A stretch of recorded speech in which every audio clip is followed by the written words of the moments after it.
Welcome out, everyone. All of you great decoders around the world, wherever you may be. My name is Logan, and this, of course, is Decode Your Reality. And today we're going to be talking about a very special topic that's close to my heart anyway. And I have my very special guest coming all the way from the northern part of the world in the Arctic Circle, all the way up. Probably you can't really get any farther than where she lives at. All the way from Norway and the tips of Norway, my friend Ola Wolny, and she is from Poland. So all of you Polish fans out there, rejoice.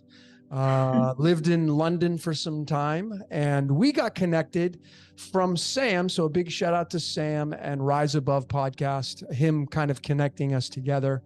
And we didn't even know what was going to happen, but here we are joining forces doing a podcast. And so this is very special because we wouldn't have agreed to do a podcast if we didn't have a very like mindset. So Ola, welcome out to Decode Your Reality. It's great to have you part of this decoding family. I really have taken a deep yearning for what you're doing and the way you're kind of going about your decoding methods. And you're a astrologer by trade, right? I mean, that's kind of your claim to fame, so to speak. I know you have degrees and all that stuff, and I'll let you get into all that stuff. But what I want people to realize here is that Ola is very, very good at Babylonian astrology. We're not going to be really talking about Western too much, tropical today. We're going to be diving into the Vedic sidereal, but Ola will explain it more, the Babylonian astrology and why she uses that one, why she favors that one.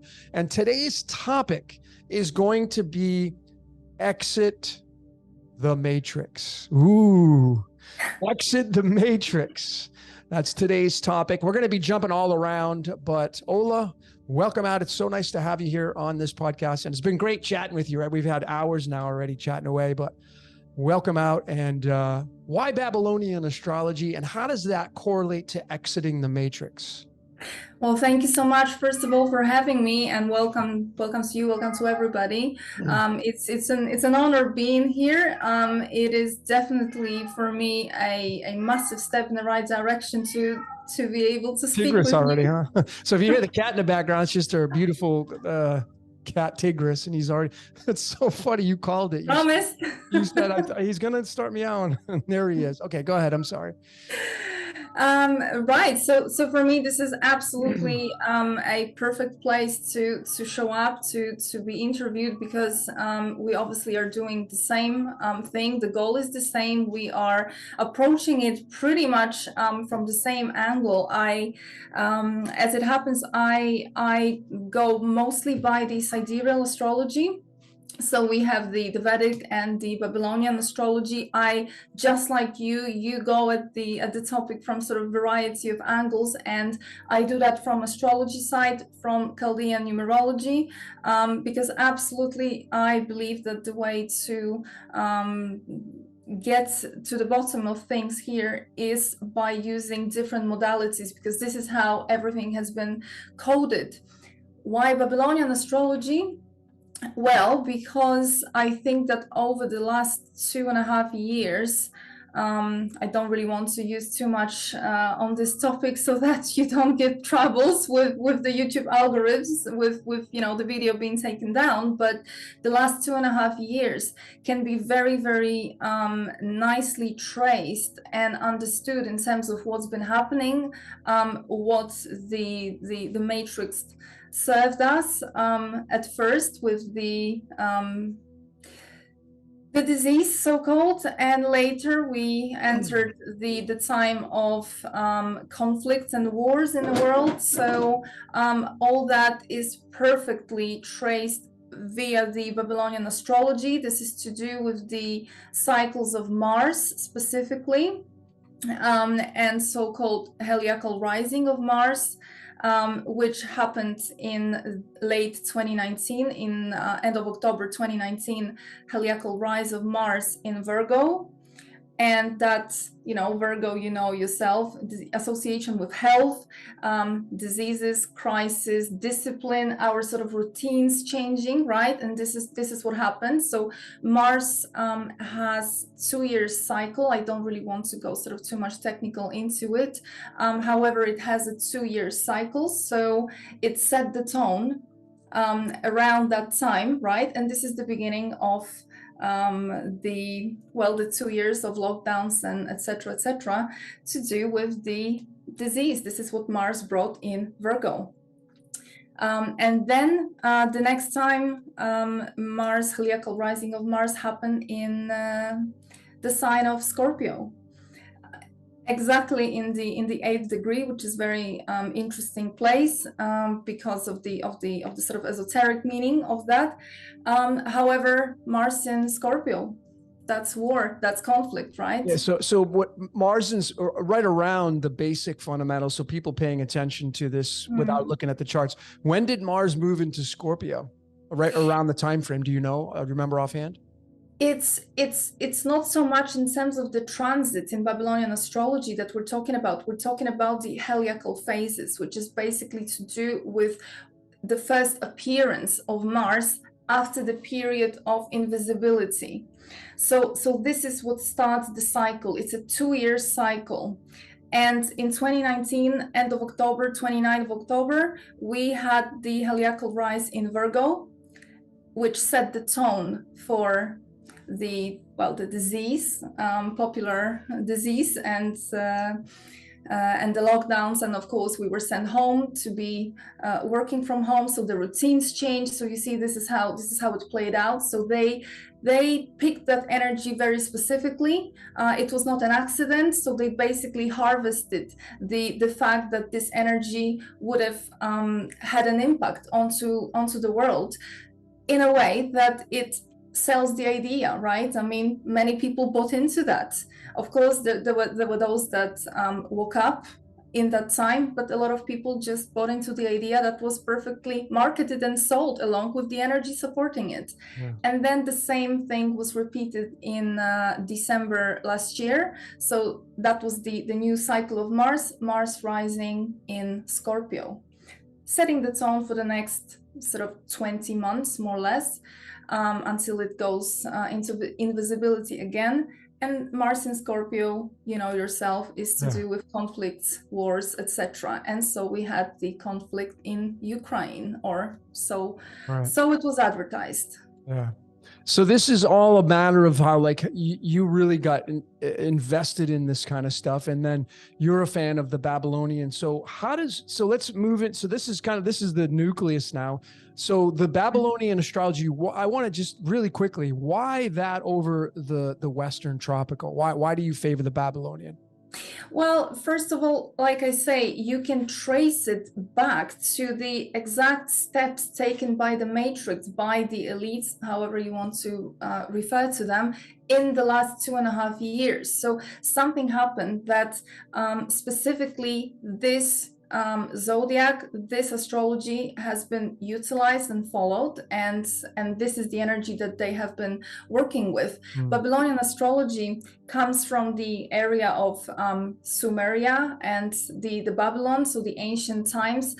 It goes back even to the Chaldean times. So this is where I would say, the start of this civilization, or the start of what we have here in terms of power, in terms of how the world is being governed. I mean, it's, we don't have local governments, do we? We have City of London, we have the Vatican, and in America, we have the Washington, D.C., which are really the three kind of centers. And this is the new Babylon. So the old Babylon never fell. It just continued. Yeah, they just revived it. Yeah, I mean, and there's obelisks in all three cities.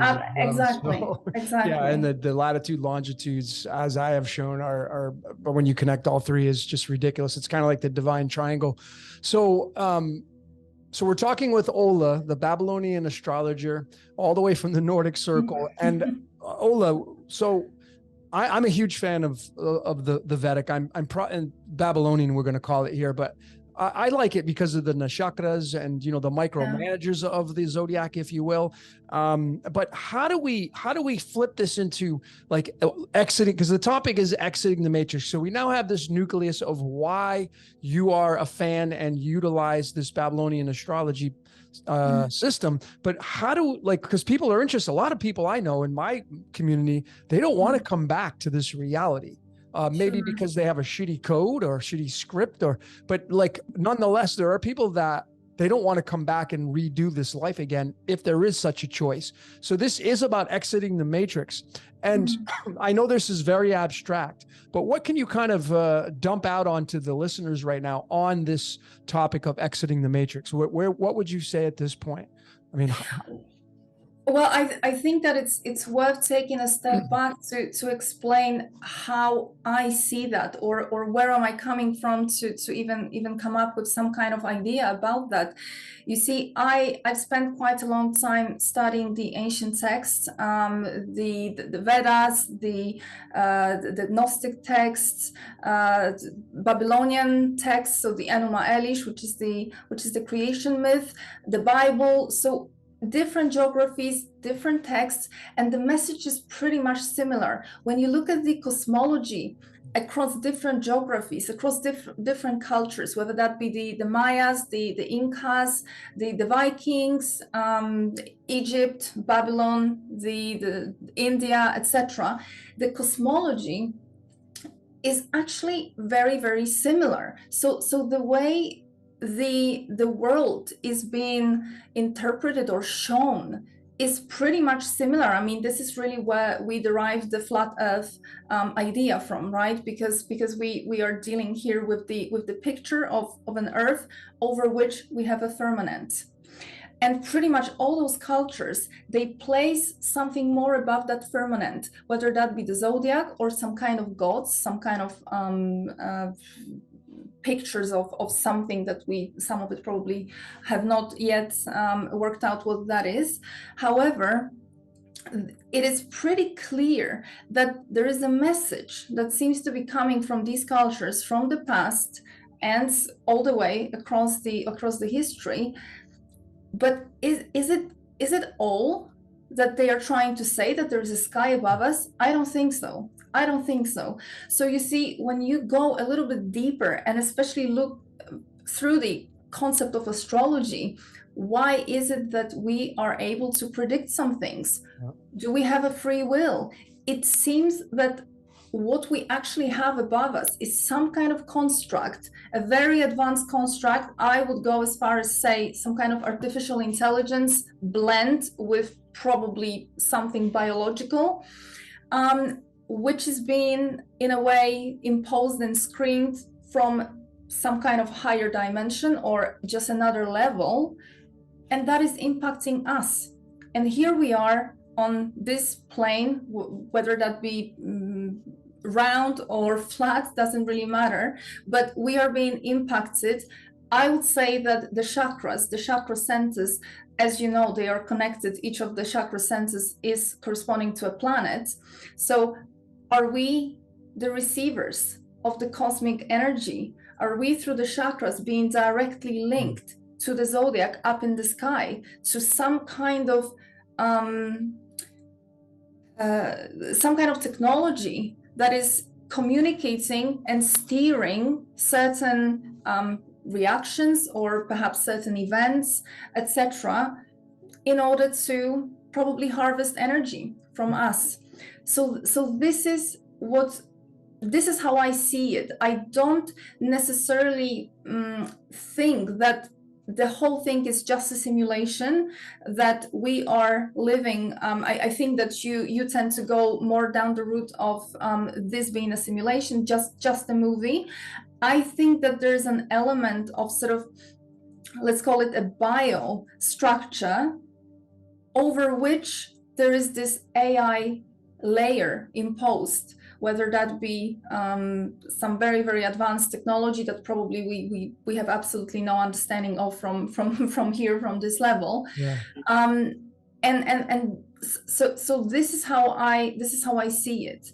And of course, to me, astrology, numerology, these are the ways to decipher what has happened down here. Yeah. How is this being played out?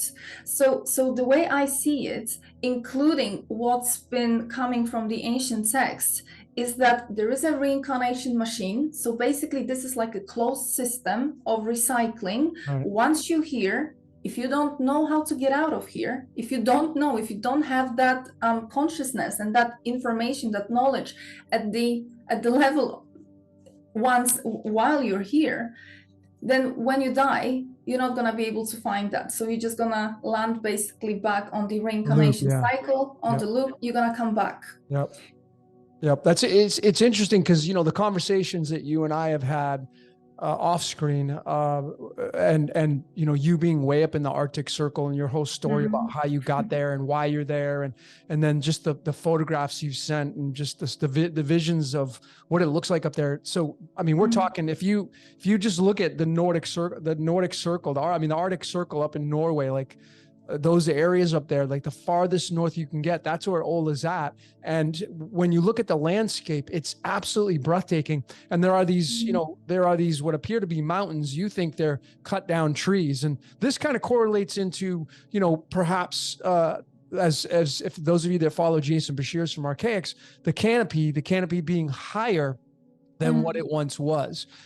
And you talked about that, Ola, right? Like before this reality is taking place, there was something going on that was obviously much different. And so you think that the mountains where you're at were actually trees cut down. There are a lot of people that think that as well, but you think that maybe that plays into the giants and the taller people and this kind of stuff, right? Different kind of terrain. Yeah. Definitely. Specifically, there is an area just around the corner from me called Lofoten.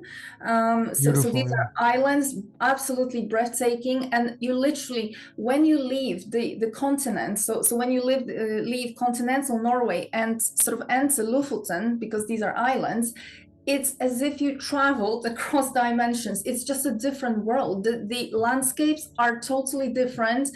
They are absolutely amazing, spectacular. And like you say, why do I think these are cut down trees? Well, because this is what it looks like. This is what it looks like. Literally, the structure, the shapes of these mountains are nothing normal to what normally mountains should look like. And obviously, if we follow some of the other stories about potentially trees around the world that were cut down, right? These are the petrified trees, the mineralized in a process in the past.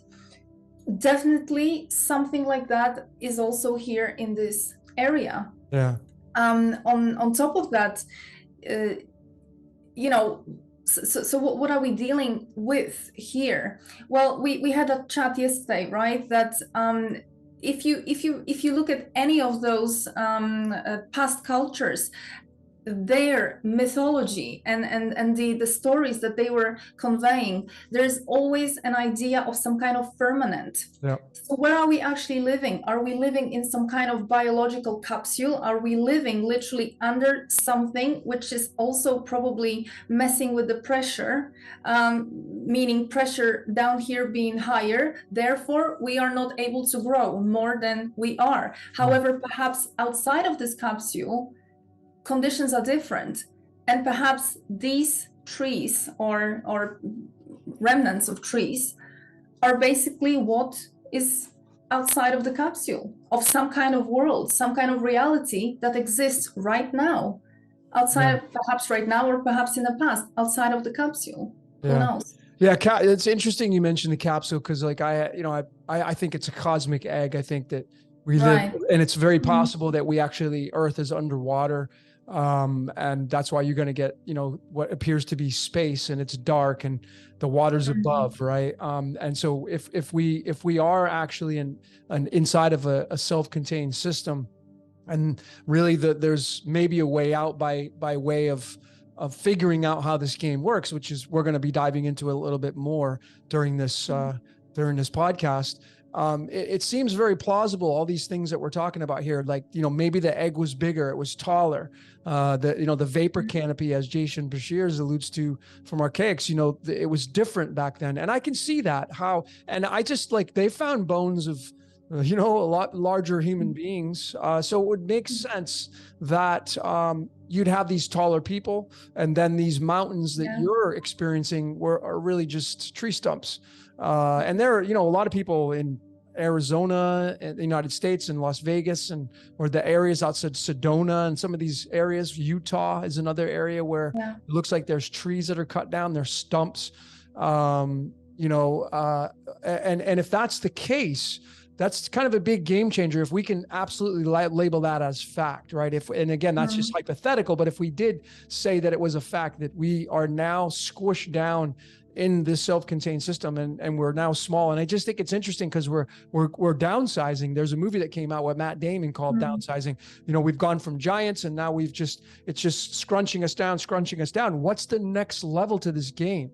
Well, I mean, it appears that quantum is the next realm. What does quantum mean? Well, it appears that quantum would correlate to human beings becoming much smaller than we are right now. And we have a lot of room to do that. So these are all theoretical, but very plausible to think about. So Ola, what do you think some of the requirements to exit this game? And obviously you don't need to be a practitioner of astrology or numerology. No. You could just follow someone's coattails like yourself that is here, because I think you incarnated to be a messenger. I think that you incarnated to be a tour guide like myself. That's why you and I have a lot of resonation together. But what are some of the requirements, the requisites to exit this matrix, if there is such a thing? What would you say as some of the basic fundamentals?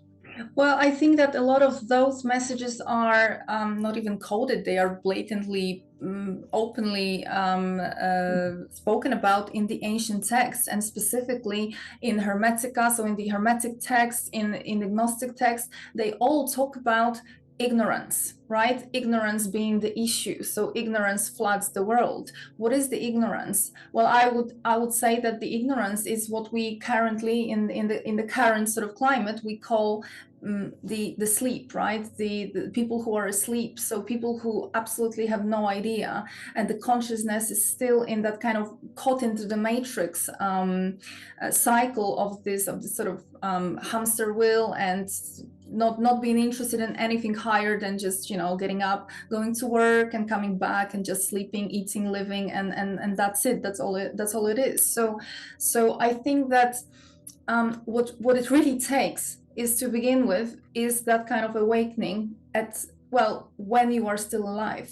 So you need to first get to a point of knowing that there is something else, realizing that we are living in some kind of structure, that there is this reincarnation cycle, and start your journey from here. I mean, that is the prerequisite. I mean, otherwise it's Mary Magdalene. She says that if you do not resurrect by life after death, it's impossible. Forget it. It's not gonna happen. And the same is written in Hermetic texts, that if you do not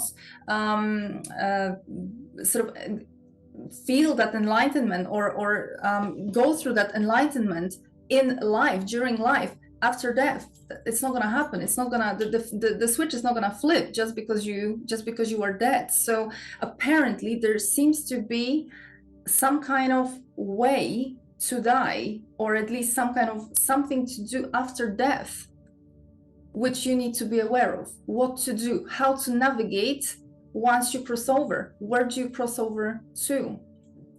Yeah, these are like theoretical, right? But we have to start somewhere. We have to start kind of looking at a lot of these layers, and you being an astrologer and looking at how the machinations of those things work, these systems work. So what are your conclusions here? Like the basic ones, right? So if there are some prerequisites, what do you think someone has to do to check? I go off like, you got to check this off the list and check that off the list. What would you say some of those things are to exit the matrix? Well, you see, I think that people quite often don't realize that there is a lot of parallels between the ancient text and astrology. So these are not separate from each other. There's a lot of messages coded there. And for example, even as just looking into the Bible or the Gnostic text, because obviously there's a lot of wisdom that has been taken and removed from the Bible that is still in the Gnostic text. So when we look at Jesus, right? I mean, whether he was real or not, irrelevant. There's a message here, there's a story here. And the story is that he dies on a cross. He's taken first, he's taken off the cross, he's taken to the grave, to the cave. Cave, yeah. To the cave. And after 3 days in a cave, he comes back, and only then, after that, he is able to ascend. So what's the message? The message is, and we need to look at it in a sort of allegory terms. Absolutely. That the first trip is down, is into the earth, is down into the grave, into the earth, and afterwards he comes back and he goes up. But what are the Catholics and all the others told? That when you die, you go straight to heaven, right? So quite often people see this tunnel, white tunnel, and go straight up, don't go anywhere else, just go straight up. But that's actually not what Jesus did. And a parallel to that is drawn in the cycles of Venus. I don't really want to go very technical here, but in Babylonian astrology, you look at the phases of Venus, and we say that when Venus gets closer to the sun, she's dying. She's becoming invisible in the rays of the sun to a point where she's dead, and then she's reborn again. That's a parallel to really the Jesus story. And what happens, that story in itself from astrology is linked to a myth of Inanna descent to the underworld. Here we are again in the underworld. So the way out before you ascend seems to be first down. And if you look at, for example, the Norse mythology, so the Vikings, the tree of life, right? And the world in which we live in is actually the middle world. We are in the middle. So there's still roots below us, right, and there are branches above us. Yeah. So there is clearly a way down, not just up. And I think from what I have established, to synthesize what I'm saying, from what I've established based on astrology, based on the Gnostic texts, and I know it's a bit controversial, including the Kabbalah and the tree of life. In Kabbalah, you have the Yggdrasil, which is the Norse mythology, the tree of life as well. The way out of here is not to go to the light and up, but actually go down the tree of life and exit through the tree of life. Yeah, it's interesting because, I mean, in my world, this is a big topic that a lot of people are mentioning is don't go to the light, don't go to the light. And I'm like, okay, so, my brain is like, okay, where did this concept come from? Where did this idea of, because no one's died and decided that, oh, there's the light and then there's the dark, I'm not going to go to the light, and then be able to come back and reincarnate and tell you, don't go to the light. So where did this idea come from, right? Of don't go into the light? Because there's a lot of regurgitation. A lot of people just regurgitating that, which is fine. Not saying it's wrong, but there's a lot of people just saying, oh, that sounds good. Yeah, that sounds good. I'm not going to go to the light because the light is the trap, right? Right. It's been so Jesusified, if you will, right? It's been Jesus is more the light, like I'm a light worker, and so then you put this context of don't go to the light. Well, then you don't go towards the Christ, So it's just really interesting how you talk about the underworld, and if we have a choice to exit the matrix upon death, when you die from this physical reality, then, are you given that choice of the dark hole or the light hole? Which one are you going to go towards? The light at the end of the tunnel? Are you going to, and that's obviously, where most people are prone to do that. Like if you're in a dark room and you see some light, way Yeah. off in the distance, it draws your curiosity. Yeah. Right? Not Exactly. to turn around and there's darkness behind you, but it's the light that draws your curiosity. So Right. is that the default to suck you back into the reincarnation process? I definitely would say so, that it is the default, and it's also the programming that we receive, because if you attended the church, then you are told that you need to go up, right? You need to go to heaven. You don't go to hell. Nobody wants to go to hell. I mean, you see Yeah. how we are programmed. Yeah. Forget the down, go up. It's the heaven, not the hell, Yeah. right? Yeah. So it is the up. In the Hermetic text, Codex Hermeticum, Hermes Trismegistus specifically talks about the fact that unless you awaken, or unless you shed the ignorance, you will be sent on the reincarnation wheel. You will be tossed. It is specifically called, you will be tossed between heaven and earth in the reincarnation loop. Yeah.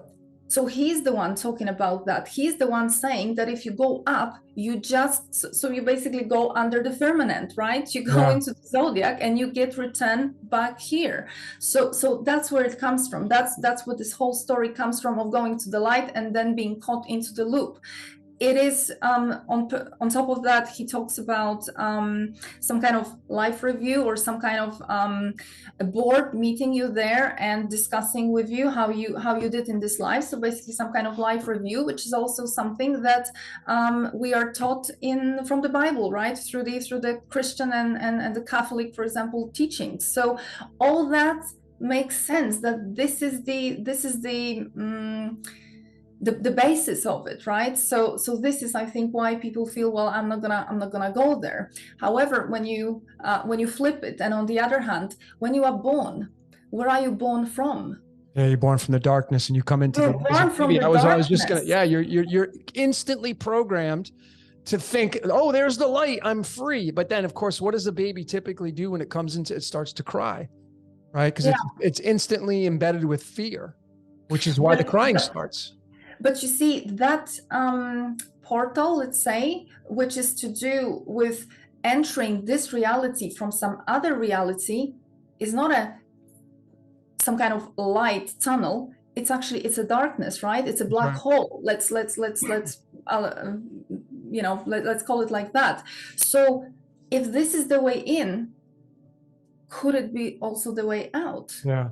Obviously, reverse engineering. You're not going to be able exactly to do it exactly the same way. But if we sort of understand the meaning of the parallel here, is that the way out? Yeah. And I am absolutely compelled to say yes. Yeah. Yeah. So, I mean, I've been saying this for a while now, with observing the whole birth canal and doing decodes on it. And, there's no light inside the womb, ladies and gentlemen. It's just completely dark. The seed typically seeds, not everything, but typically a seed is put into the soil, which is no light, and then it grabs the nutrients, and then out pops, and then the seed goes towards the light. So obviously that whole thing has merit to it. But can we flip that story? Because we're talking about exiting the matrix. A lot of you don't want to come back.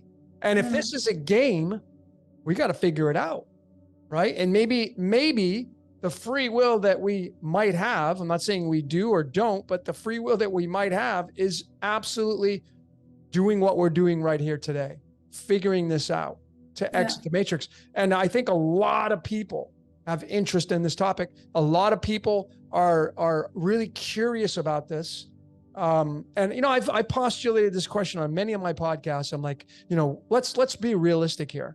We are into what they say the dark age. We're in the end stage of the Yuga. Okay. And it can get pretty horrific. I mean, I live in paradise. I don't see any of the nightmare stuff, but I can't imagine being born into a scenario, into a code, into a script that's really shitty, like some of these people in really war-torn cities. And, and just why did they get that script? Why did you get your script? Why are you up in, obviously a very beautiful place, and, you're enjoying life. Not everybody has that, right? So we postulate these, and then okay, what's the next stage of my evolution as a human being? Because there has to be something more than just coming here and humping and making babies and having a pet and going into the ocean and swimming and having dinner and cupcakes and pizza and enjoying life, right? There has to be something more to the story than meets the eye. And I think at this stage of the game for people, especially in my community, they are curious to know if they have an option to perhaps leave this game. And here Right. we're talking about exit the major. And this is a hot topic. Yeah, and I totally understand why it is a hot topic. I would also flip it a little bit more and, you know, ask or probe a little bit in a one more direction, which is, yes, it is the end of Yuga.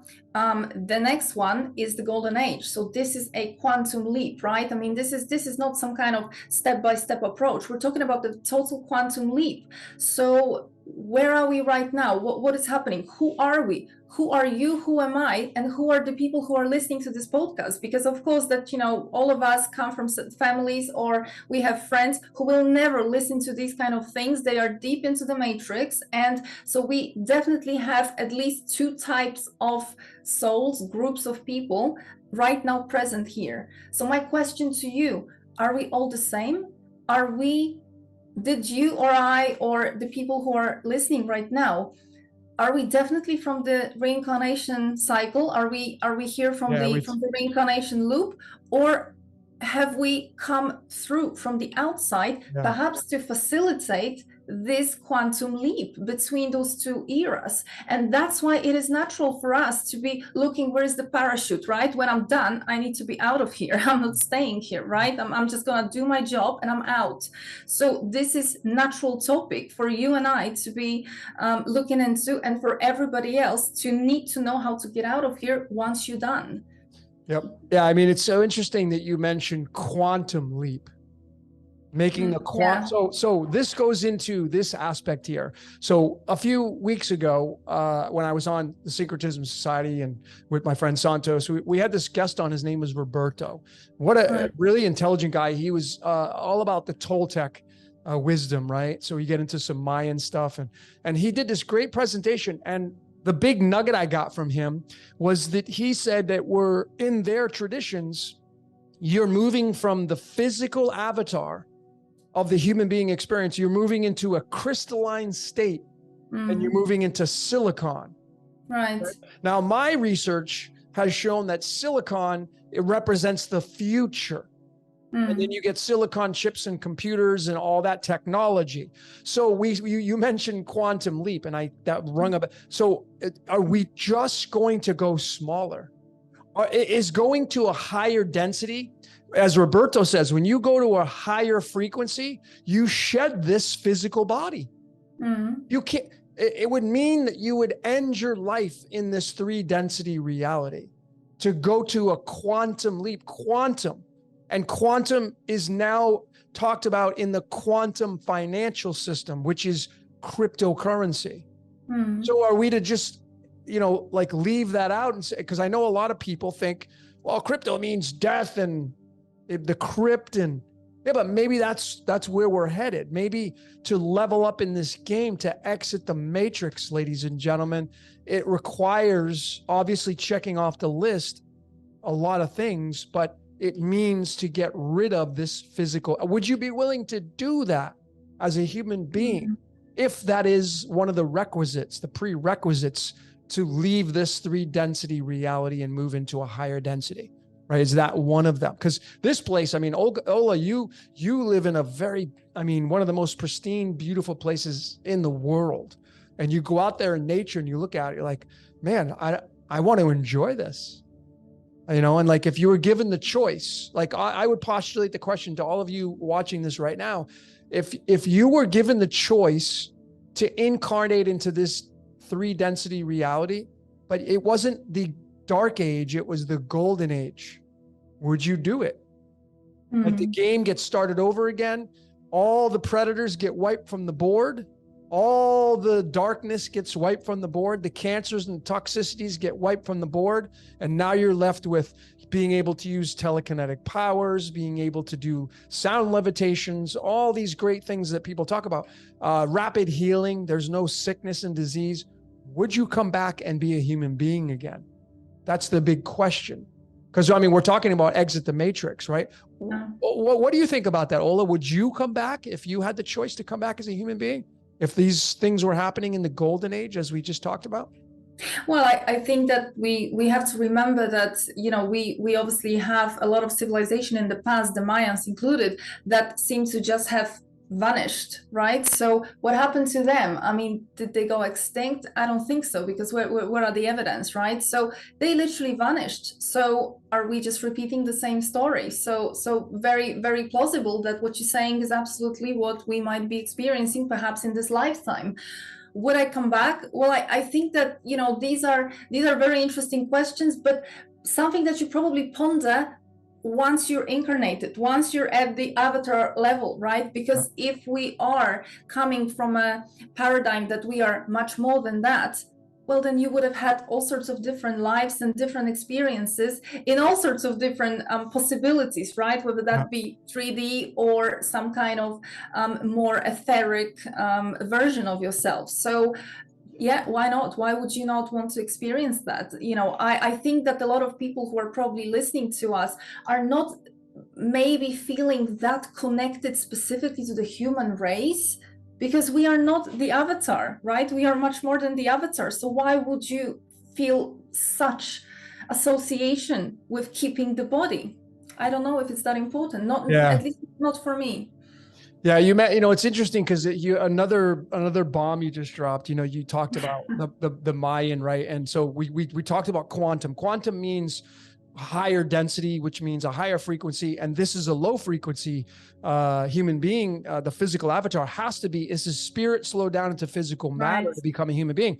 So the Mayans, if you study that culture, the height of the Mayans are much smaller than the average human being. The average height is around 5'10" to 6 foot. Mayans are not.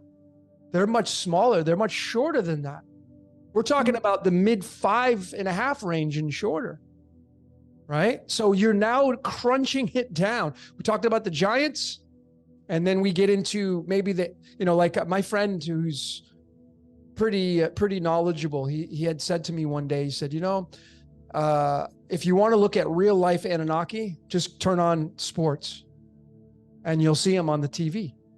The ones that are 6'5", 7 foot, playing the sports, that are gifted athletes, those are the closest to the fallen angels that you'll get, the remnants of them. And they're here to entertain. They're gods, right? And they're tall. Kind of makes sense, right? And then you get into it, you know, like I'm average height. I'm like 5'11", 5'11 and a half. So I'm like, I'm average height. But then you get into the Mayans, they're shorter, they're smaller. And what, like you said, what happened to their race? They just no remnants left. Did they go quantum?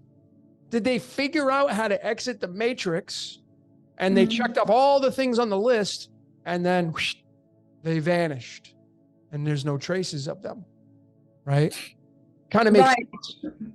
Yeah, and I think that we sort of have two different things going on here, because one thing is to do with literally reaching certain point in evolution or in a civilizational growth where you ascend as a whole civilization, ascend, or however we want to call it, right? Something happens, but probably while you are still alive. But a separate topic is what to do when you die. So let's say that doesn't happen anytime soon, but every single one of us sooner or later is going to be exiting.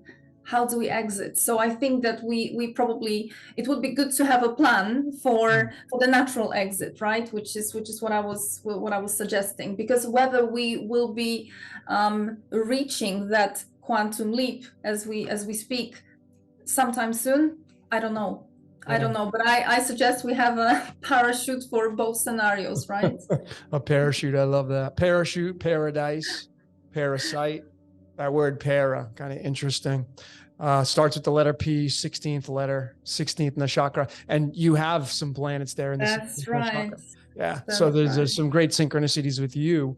So as regards to the, the Babylonian versus the Western, we've already established Babylonian being kind of closer to the origin of it all, right? Mhm. So maybe the reason why you favor it is, because people are like, well, I like Western and there's truth in that. And I'm a huge fan of both systems. But let's be realistic here. If Babylonian astrology is closer to the source, then it's like kind of like, which one has more truth? The one that's, closer to the source, or one that's farther away? Well, the dark age to me is you're the farthest away from the source.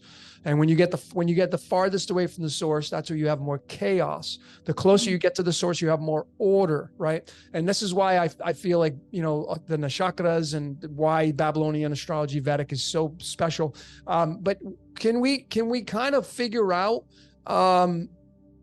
anything based on exiting the matrix with this Babylonian astrology? What do you think on that? What are your thoughts on that? Well, just sort of one step back, why Babylonian astrology? I don't specifically think that one is better than the other. You see, I use Babylonian, I use Vedic, I use numerology. So I think that just like you, and you're a master in those things, in pulling all sorts of variety of different things. This is the key, because otherwise we just have a puzzle of the whole structure, right? So we need to really sort of pull from as many directions as possible and build a picture together. So it's not that Babylonian astrology is the answer, but certainly from what I have seen over at least the past 2.5 years, and the past 2.5 years were just the most amazing evidence, the elites, or however we call them, they seem to be following specifically this astrology, especially with the last 2.5 years, what they have done and what they are doing right now. This is absolutely written according to that script. And of course, you can put a layer of numerology, etc., and sort of go deeper into those things. But certainly that astrology, the story behind that, absolutely works. I do use Vedic as well.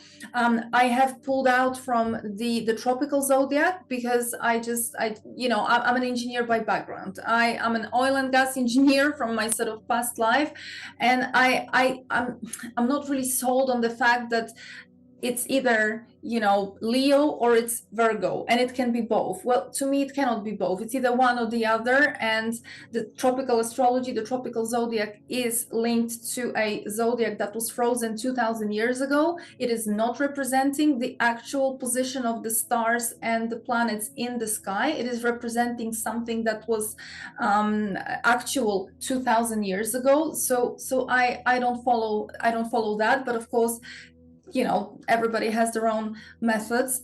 However, specifically in terms of leaving the matrix, why Babylonian astrology? It's not so much the Babylonian astrology, because this is obviously the part of the code, deciphering the code, as I think it is to do with the planet Venus. Specifically Venus, Pistis Sophia, Venus, the Inanna, and any other feminine energies throughout the history.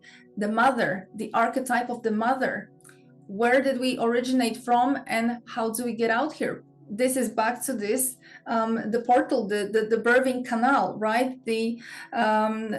That kind of portal, and the Venus, specifically the story of Venus, which is the parallel to the story of Inanna, Isis, Ishtar, and every single goddess that was here in the past, before the patriarchy. That is the story talking about going into the so-called underworld. That is not hell. And look how much, by the way, marketing, how much negative marketing has been created around the underworld. It's hell, it's dark, it's Purgatory, the dark. Yeah. Yeah, anything that will keep you away from there. That's a good point. Scare you and keep you away from there, and send you the other way, which is the light, the positivity, right? Ascension, heaven. I mean, amazing. Yeah. Well, is that not a trick? So this is where I'm coming from with the underworld not even being hell in a Bible kind of sense, Sure. but being that kind of way into the tree of life, so that you can go all the way down to the roots. And from what it seems, from based on the symbology in the ancient text, there seems to be a way out of here at the roots of the tree of life. Yeah, I mean, it's so interesting you say this, because if you take a simple torus field, which is what the human being is, well, the heart center is kind of like, you know, the midway point, and then because it's kind of formed on magnetism, you have energy coming up this way and wrapping around and coming down into the root, right? So essentially, it makes this shape like this, right? To get. And is it possible, correlating it to what your theories are here, that you want to go down, and when you go down through the root, you come back around and dump up into the top, which perhaps may mean the way out? Very plausible to think that. You see, when you think about, when you think about the tree of life, right? The tree, just the tree. Let's forget the tree of life, just the tree. Tree is a torus as well. Yep. That's a toroidal field, right? I mean, you have the roots at the bottom, you have the crown on top, so that is a toroidal field. So like whichever way we look at it, we come to the torus, to the toroidal fields, whether that be through the tree. So here we are at the tree, and yes, perhaps what you're saying is exactly right. Out through the the roots, through the roots, so that you can come back up, and because perhaps that is the ascension, the true ascension. Yep. Because if you go up, if you go towards, like, if you look at a tree again, and it is a toroidal field, if you go towards the branch where the birds are, if you go towards the heavens, that would wrap around. And if you look at a true torus field, if you go and send up, you back down and come back up around again. Right. And now you're incarnate, maybe, right? This is theoretical, but it's very plausible to think this and postulate these ideas on perhaps exiting the matrix. You want to go down, and when you go down, you come back up around and you come to the top. And then that's how you get to the top. You don't get to the top by going straight up. You get to the top by going around and upwards. And looking at the torus field says it all. And perhaps, you know, when you go up the tree, right, that's entering the reincarnation cycle, because you get sent back down onto the earth, just back down onto the earth. So this is that kind of loop that sends you, if you go up, you're going to come back down into this reality. So in order to give, you have your anus is the root, and that's Uranus.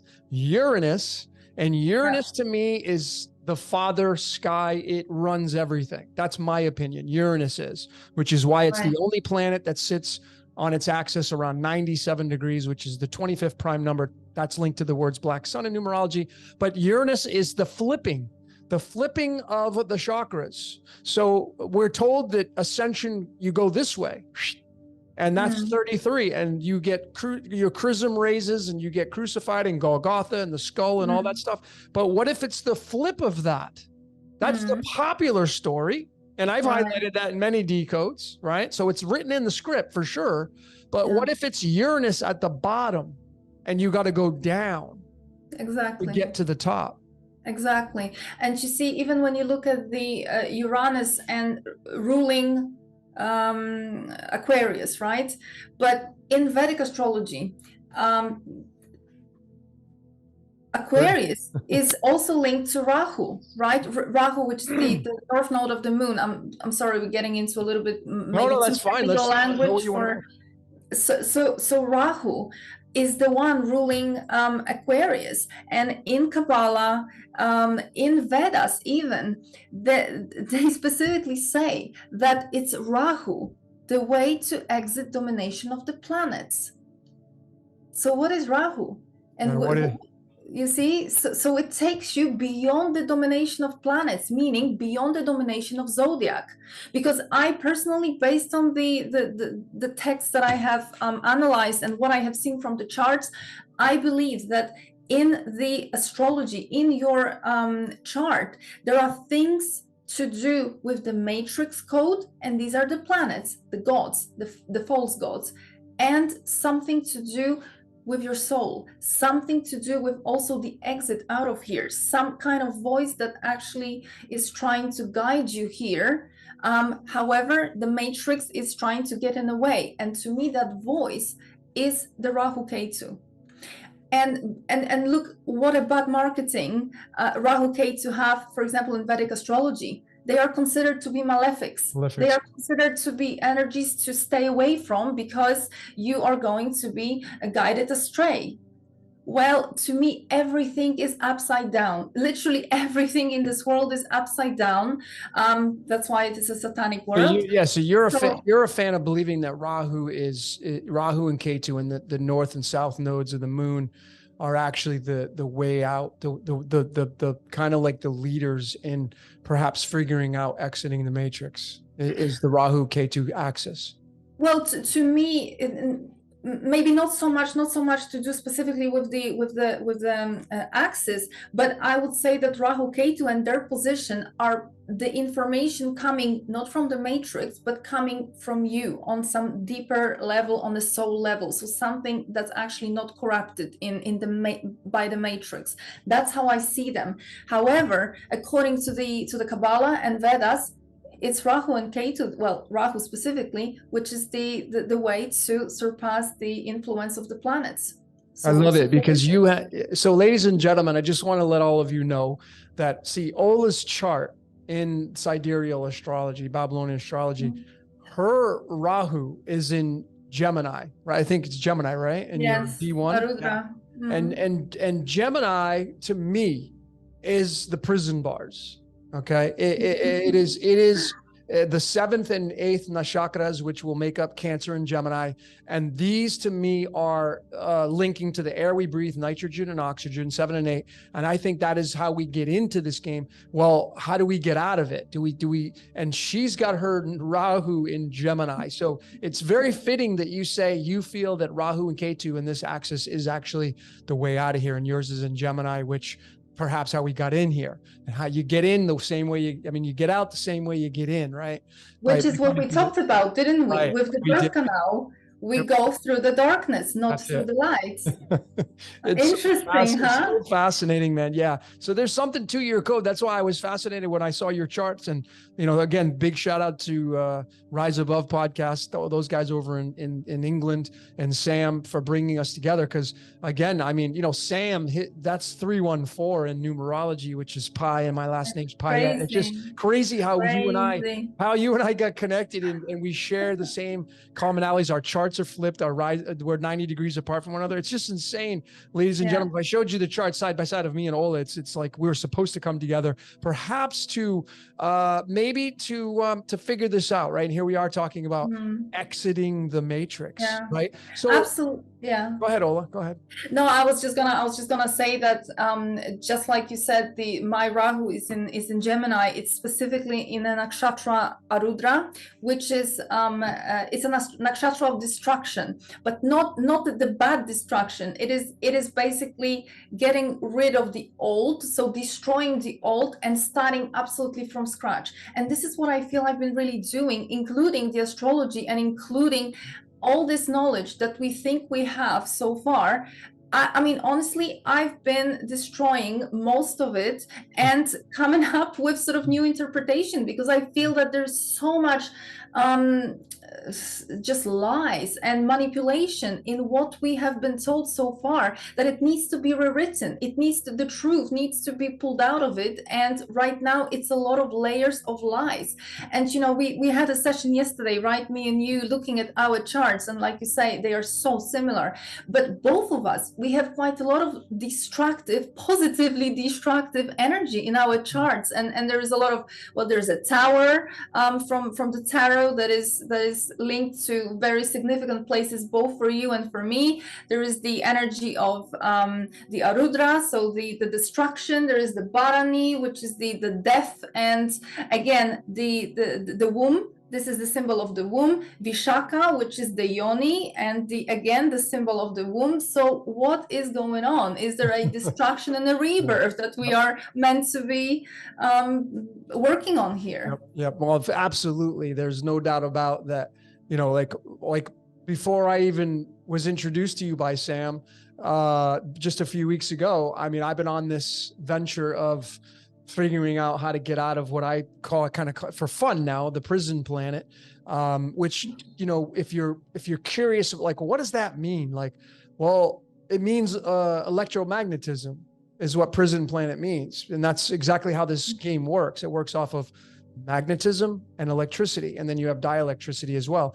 But why I'm on this this venture of being the tour guide, why I incarnated, and I don't tell everybody a lot about my life because it's not about me. I just, you know, thanks to one of my, I did a reading for somebody. Her name's Tiffany. Well, Tiffany, thanks for sharing your thoughts. She's like, you know what, Logan, you're a tour guide, and it kind of stuck with me, you know. And then so that's what I've adopted now, and it made sense. And then I just looked at her and her readings, and I was like, wow, she was supposed to come into my life, tell me that's exactly what I was to take that title. And then I meet you, Ola, and it seems that you're a tour guide as well. And since we have very similar charts and we're both talking about exiting the matrix, I think there's just something to that, right? And, you know, really, you got to make the truth your own, ladies and gentlemen. But like, if you're looking for the way out, if there is such a thing, I think a lot of things that Ola is saying here have a lot of merit. Like a lot of the things that are told to us have been flipped, right? And, you know, I think the game needs players. I think this reality needs players, and it needs a lot of them, because I feel like we live in a battery. This is a battery called life. It's a self-contained system, and it has a lot of energy going back and forth. But if you're somebody who really wants to exit the matrix, I would encourage you, I know Ola would as well, to start studying your charts, especially your sidereal, because then you get the micromanagers, the nakshatras. Not saying you shouldn't study Western, you could study both, but to study that, your numerology, your birthday, you know, decoding your personality type, your Enneagram, your human design, as many layers as you can, because, you know, where's your Rahu and Ketu? Where's your north and south node of the moon? These are important. You know, what's fascinating about yours, Ola, is that your Rahu's in Ardra, right? Which is the 6th nakshatra. And people are like, well, what does that mean? Well, on September 11th, Rahu was in Ardra nakshatra. And it's in Gemini, the two twins. And what was knocked down? The two towers. And so like, what is it? Like, how does that correlate to exiting the matrix? A lot of energy was dispersed on that day. A lot of energy it went somewhere. Well, it was through that nakshatra in the sidereal astrology / Babylonian, and you have that as your Rahu placement, and there's something to that. That's why I value you as a human being in your incarnation. Talking about this topic. Yeah, that's it's just crazy. You see, you cannot call it coincidences. I mean, none of those things are coincidences. Why this happened in Narudra? What happened? Well, we had a total wipeout of the old paradigm, right? I mean, I think that for many people that was the event which sort of woke them up to start seeing that something doesn't work. Is it really terrorism going on here, or is there something else, right? So I think that we really that was one of those events that opened up so destruction of the old paradigm and bringing something new, bringing the truth in. Interesting time, right? It just happened on the cusp, that the year 2000, right? So sort of that was the start of the new era of the truth coming out, perhaps. So no doubt about that, for sure. I mean, and then of course now there's one single building in that location. To me, when you knock 2 down and you bring it into 1, that means unification. That means the one world, this, one world that. And is that really just where this 3-dimensional reality is going? Like it or not, right? Like that's the collective, as Jason Bashir from Archaic says. Big shout out to his channel, the collective. You're not going to change see, a lot of people out there, they want to go out fight, and they want to go protest and grab their foghorns and say what they got to you think. Now, I'm not taking away from what you think your job is. If you feel like you're going to go be a voice out there, by all means, go do what you got to do. But if you're at the stage of the game like Ola and I are, like, I don't want to be bothered. I want peace in my life. I want to be surrounded by love and peace and beautiful surroundings, and not deal with nightmares, right? And is exiting the game is not the way to get to that situation. Is that the true way to get to utopia, the you, Right. right? Yeah. And if you look at the Christ, there's a lot of illustrations of him going like this and then pointing like this. What does this mean? Thank you, Joe Roland. This means in sign language, you. This is the letter U right here. This is what he does with his hand in a lot of the illustrations. And what is the letter U on the periodic table? Uranium. And what is uranium from? Uranus. Yeah. And what is Uranus? It's your anus. And it's that's the joke. Yeah. Your butthole, it may be the way out to get out of this game. Yeah, and you know, if you sort of flip it onto the Kabbalah and the Tree of Life, Uranus ruling the Aquarius, the 11th house, and the number 11 on the Tree of Life, that which is the knowledge, wisdom. There you go. And that's like the tree of knowledge has been demified, right? It's been you don't want to do that. You do not want to go there. That's like off limits. That's what the culture of the age of Pisces has brought to the world. Yeah. It's demonized knowledge. Well, in the age of Aquarius, it's now risen up. It's now the phoenix rising. It's the information age. Right. Absolutely. Yeah. Right. And Aquarius is one of the 4 fixed signs. If you look at a photon of light and you place it over the astrology chart, you will be left with the 4 fixed signs. Not part of the light now. They're part of the darkness. The photon will illuminate all but 4 signs: Aquarius, Leo, Taurus, and Scorpio. Those 4 signs will not be illuminated when you put the photon of light over the astrology chart in the 12 houses. So how about that? There you go, ladies and gentlemen. There's the darkness that we were talking about. There's the darkness. Don't be afraid of the darkness. You see, don't be afraid of it. What we're being told is that the matter is being born from black holes, right? I mean, these are not light holes. These are black holes.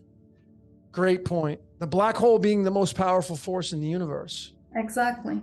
So what is it? What are we talking about here? Yep. So I would really, really strongly recommend to just to at least have a look and toy with that idea, and just, you know, when everybody's going one direction, I think perhaps the answers are actually the opposite. The opposite. To exit the matrix. Go the opposite way. So we're getting to the tail end of this podcast here, and I want to keep it on track with exiting the matrix. So the prerequisites to perhaps getting on the path of getting off this wheel, this hamster wheel.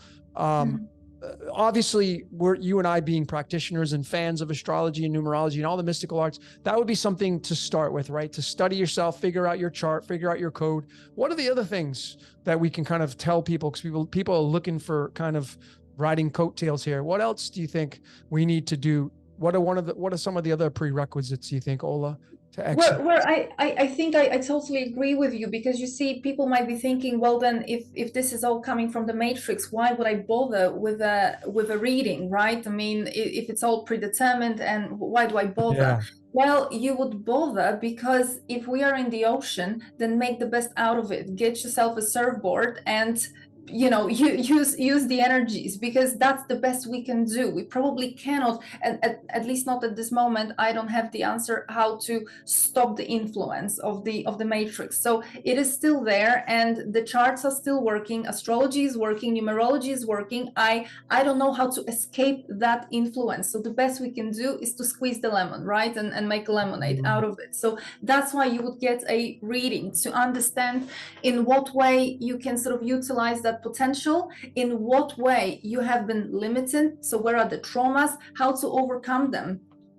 And I think that, well, what I have arrived at, you see, when you look at all the Eastern philosophies talking about you know, detachment, don't engage, don't worry, don't sort of go into the material things. Is that what it really says? Or perhaps the message is, do not engage with the matrix, do not engage with the signals being sent via your chart, meaning, you know, you have all these placements talking about, here you have a trauma, here you have some kind of limitation, here you're not good enough. Perhaps the idea is understand, where are those placements, where are those energies in which you are being triggered, in which you are being attacked and controlled by the matrix and do not respond, do not engage. So understand that there are no lessons. Perhaps this is what we need to take away from here. There are no lessons. If we are here caught into a game where we are a battery, then let's not try to make the suffering noble, calling it a lesson. Perhaps there is no lesson here. Perhaps we are just here, and let's just try to get out of here. Let's do not extend the game anymore. Yeah. That's a good point, ladies and gentlemen. So if you're listening, I mean, to recap that, wow, not engaging. So, I mean, the essential aspects of getting a reading, like, you know, Ola, you do readings, right? Yeah, and if you resonate with Ola's, you know, personality and her viewpoints on stuff, hit her up for a reading. I'm going to leave all that in the description. So you just go down to the descriptions of the video, you can click on her website, you can book a reading through her. But, you know, maybe that's the key here is discovering your code, figuring out your trigger points, your traumas, and then when they start to show up in your life, you don't react to them as much, if at all. And you alleviate the burden of what's attached to you and you cut that cord. And if you do that over and over with practice, maybe that's one of the requisites that you need to check off the box to get out of here. I mean, I'm all about neutrality and not feeding Maya, right? Because that's the game needs players, and Maya, the great illusion will, I think it's just so funny because it's like, why do certain people show up in your life and they try to lure you back into Maya? Exactly. Right? Exactly. Lure you into Maya again. And you see, you probably noticed that these people are not accidental. There are certain types of people. It's always, I mean, how many of us can say, I always meet the same type of guy? Yeah. Why is it the same type of guy? Well, because you're born with a Sun conjunct Saturn. It's going to be the same type of guy all over again, you know? Right. For example, in my case. So yeah, it is. And then of course you're gonna hear from all those psychologists and all those people sending you to therapy for years and years that, well, you know, you're unhealed and it's your issue and you have to work on that and you have to overcome that. Well, actually, this is what's written in your code, and that kind of guy will always show up. The best you can do is, first of all, realize that. For that to become fully conscious, do not engage. Do not go into lessons. Go into your talents. Go and follow your bliss. Go and follow why you're here. Yeah, no, those are good points. I mean, when I do my readings, I'm a big, you know, I focus on the Chiron, and the way I've been doing my readings with Chiron is I show people possibilities of what they're linked towards, and they're like, okay, well, what do I do with this? Because you want to heal that Chiron, and that's what you want to do, right? You want to alleviate the burden of what it's bringing to you, and how to sever that cord is sometimes you got to go back into your childhood, and I think that Chiron is linked to some event that happened when we were a child, maybe from a past life, perhaps. And then revisiting that event and telling your childlike self that it's okay. Like, hey, I'm from the future. I'm your future self, and it's okay. Like, that stuff is all bullshit. What you believed back then and those stories you made up as a kid, we're still, a lot of people are living like from a childlike state. They have things they've swept under the rug that happened to them. They were bullied, or they got beat up or abused, and they were victims, or they got raped, and then they carry that through as an adult. And it's horrible to live that way. And these are just tying you to back to the matrix. And I feel like, you know, I feel like ascension in that sense of leaving this game, is going to be tied to simplicity. So you got to get rid of complexity to alleviate. And what does complexity mean? Well, having all the gadgets and the cars and the boats and the houses, and it's all great to have those, but they tie you down.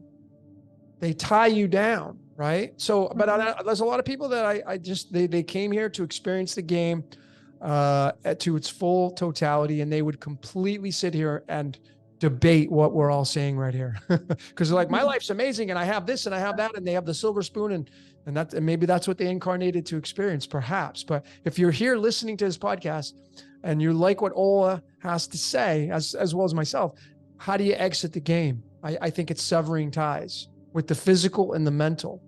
And I think you're spot on, Ola, with that, like getting rid of the beliefs that we hold on to. I mean, I think ultimately this is how it plays out in this plane, right? It becomes our beliefs, our programming, etc. But if we look at it from the perspective of this being some kind of game, somebody having a great time watching us struggle down here, well, don't give them the entertainment. Yeah. Don't fall for it.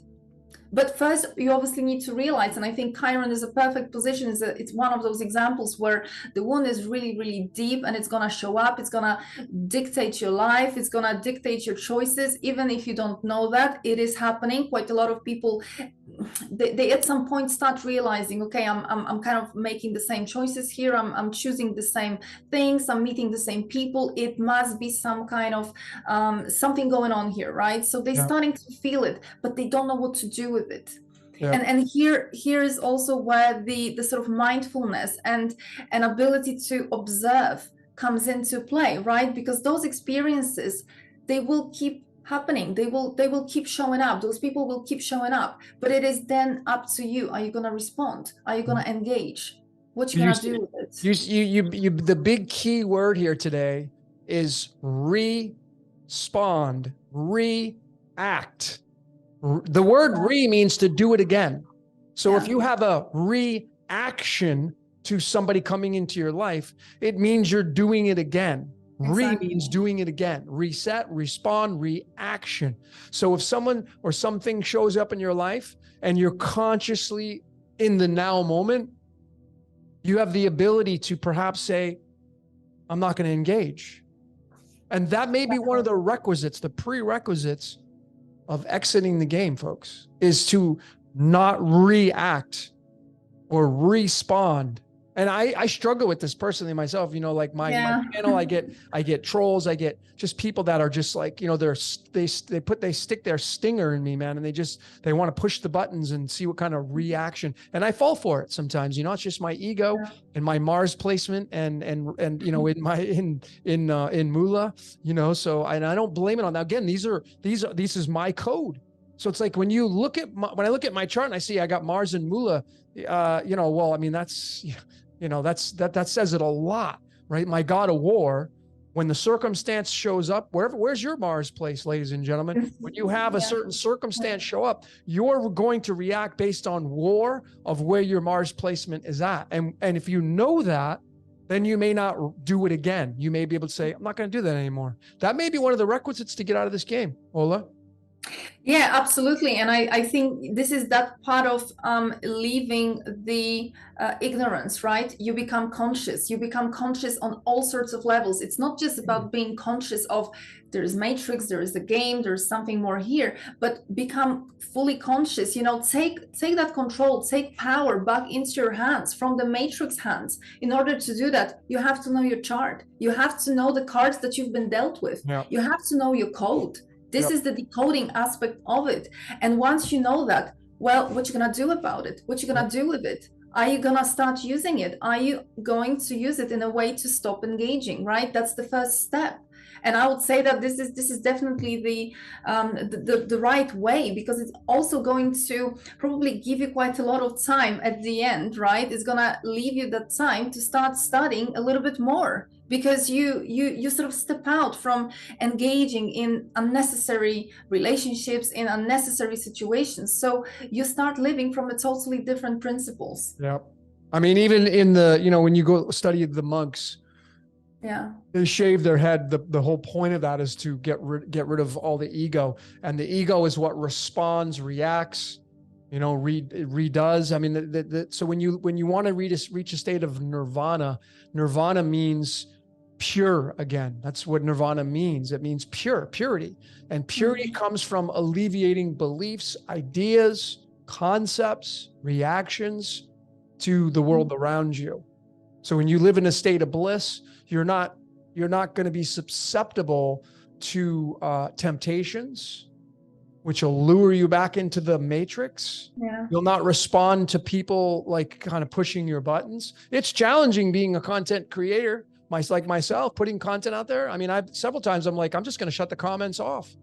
And people, you know, I get people, don't shut them off. And, you know, it would alleviate any kind of anybody just being a troll or just being a total ass. You know, and that's what some people are. That's what they're designed to do. They're designed to just push your buttons. That's what they came into your life for. There are actually people out there that incarnated. They're never going to level up. They're just designed to just be total asses. That's it. Right. That's how I see it. Yeah, absolutely. And there is also this theory that actually says, based on research that was done, the same time of experiment was run in the 60s and then in the 90s and just recently, which basically, just without sort of unnecessary talking too much about that, the takeaway from that experiment suggests that perhaps out of all the people, or so we call them people, there is only about 10 to 15% that are real or possess a soul element or a soul. The rest are just some kind of background noise. Extras in the movie, right? Absolutely. Yeah. So that is quite an interesting theory, right? And would that also mean that are only the real ones awakening? The other ones will never awaken? Yeah. I mean, and again, ladies and gentlemen, if you're here, you're supposed to be here. There are no accidents. What are you going to do with this information? Not saying I'm right. Not saying Ola's right. I mean, we feel like we're right. Everybody thinks they're right. Everybody living, this is one of the great awakenings of my life. I don't know about you, Ola, but like I went and did this course called Landmark, which is a worldwide company, and big shout out to that company. I've been 3 times, and they say, Werner Erhard, the founder, he says, everybody's right. And I'm like, I thought about it, like, wow, that is true. Everybody is right. Because you think, whoever's listening right now, you think you're right in what you do. Because if you didn't think so, you wouldn't be doing it. Right. So, so don't listen to what I'm saying. Don't listen to what Ola's saying. Do your own research and homework.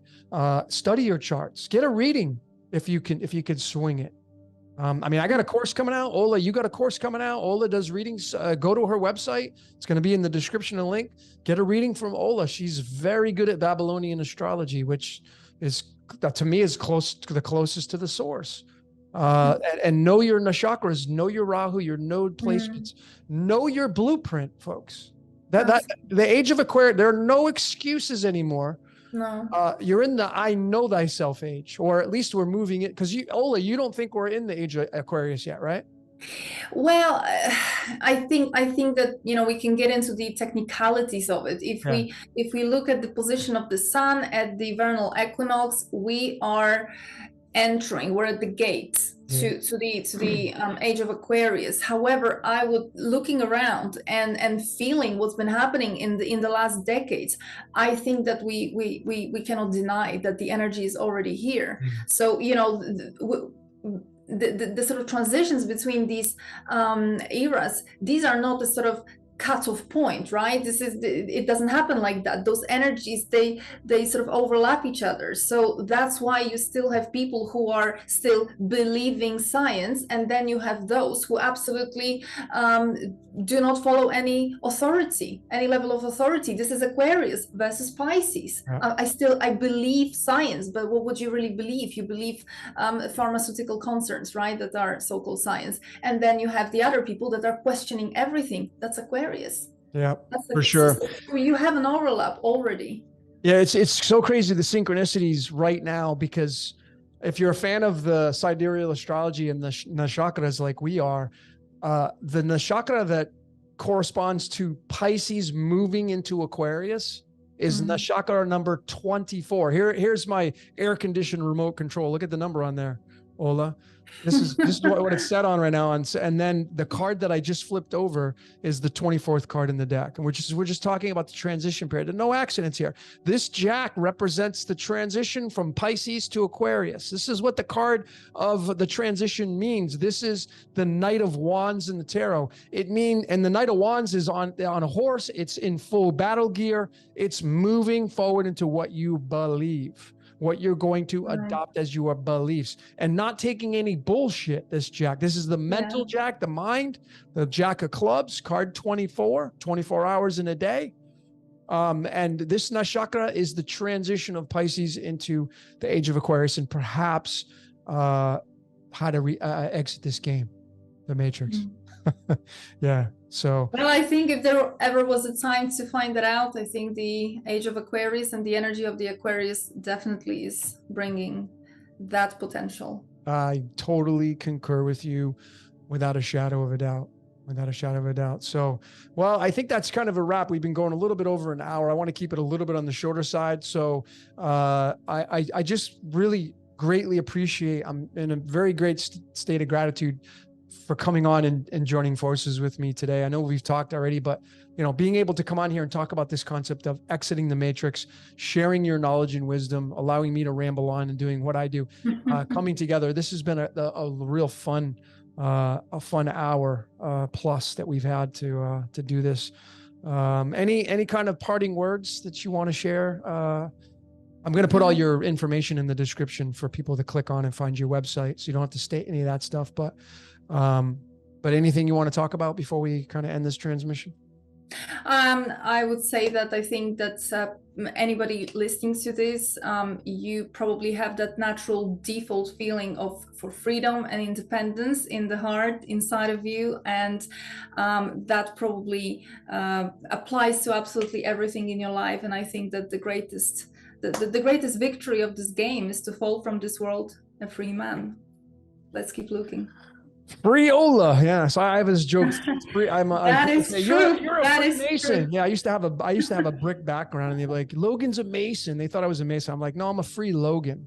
And that was the joke. So now you're a free Ola. I am indeed free Ola, more than you think, because my surname in Polish means free. Oh, really?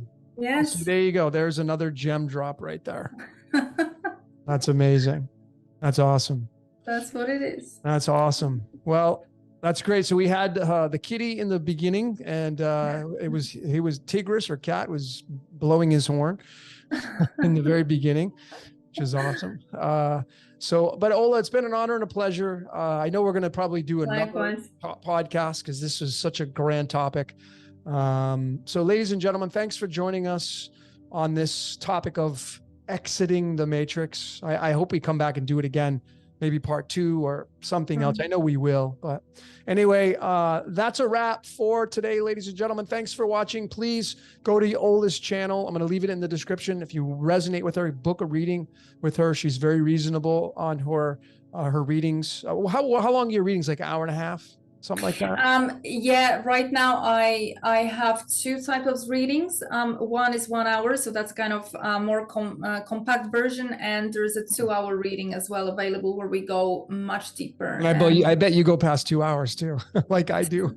That is true. That's a typical sign of somebody who really enjoys their craft. Somebody who doesn't have a timer and the bell going off and saying, I gotta go, a person who enjoys their craft. So ladies and gentlemen, there you have it. Click on the link in the description, follow Ola and her website. What is the name of your website, just so people can know? Maybe you can. You can find me on www.selfmasteryquest.com. Selfmasteryquest.com. It'll be in the description. Typical Arudra. Yeah, there you go. There you go. And are you on Facebook? And are you on any social media? Yeah, I'm on Facebook. I'm actually not that big on social media other than Facebook. So Facebook Self Mastery Quest, Ola Volne as well. Cool. I'll leave that in the link as well. So awesome. All right, Ola. Well, I know you're getting polarized up there in the Arctic. I'm getting polarized up here. Yes. It's not fully dark at nighttime, is it now, or is it? Well, it is. I think we have sort of gotten to a point where it is getting dark. So unfortunately, no more polar day here. But yeah, I think maybe we can short nights. I think we can maybe talk about that next time, because ladies and gentlemen, we were talking about this yesterday, her and I, about the sun's position and where it's at up in the Arctic, because they get 24 hours of light, 24 hours of darkness. And Ola was telling me that the sun's position has moved, and it was very noticeable up there. And this is fascinating, all with the changing of the guards coming. So anyway, ladies and gentlemen, that's a wrap. Until next time, Logan from Decode Your Reality, Ola from the Self-Mastery Quest. The Self-Mastery Quest and the great country of Norway in the Arctic. Till next time, ladies and gentlemen, we will see you later. Thank you so much, and bye-bye.